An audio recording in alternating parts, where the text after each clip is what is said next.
शाही अहमदाबाद कोई बात नहीं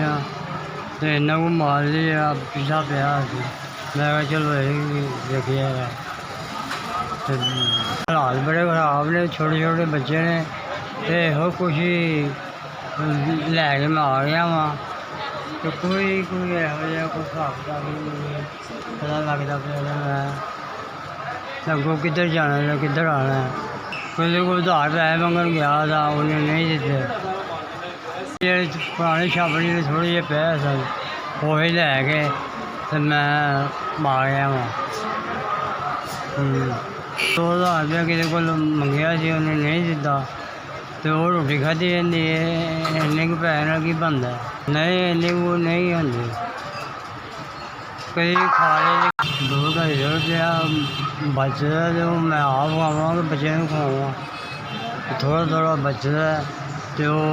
वो हिसाब नाल फिर थोड़े थोड़े करके जी मैं रात के पैसे भी खत्म हो गए 200-250 रुपया मेरा सी भी खत्म हो गया है दो इन्ने कोई आते ने इन्ने कोई नाल गुजारा होंदा है बड़ी मुश्किल 2-3 हज़ार हो छापर बहुते माल पावा बहुता माल होवे के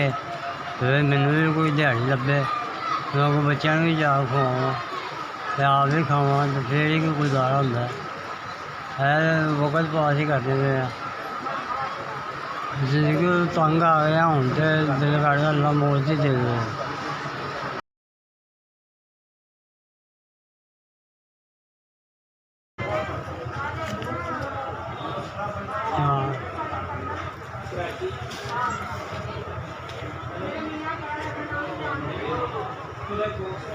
भला किता अल्लाह का दिंदा ही रहे वरदे ही रहो छापर सन वो भी तुम मेरे खरीद लेने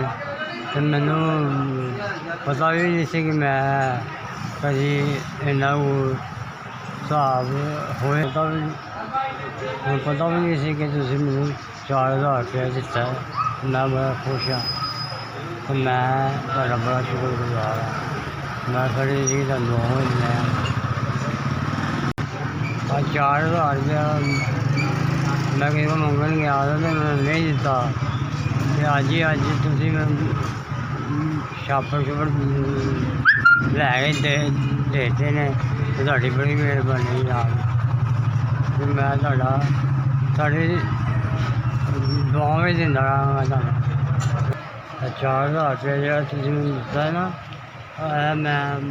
मिल ही नहीं सी कमा बड़ी मेहरबानी कि तुसीं मेरे जरूरत के कम आ गए हो अल्लाह तुहानू खुशियां देवे अल्लाह तुहानू खुशियां देवे।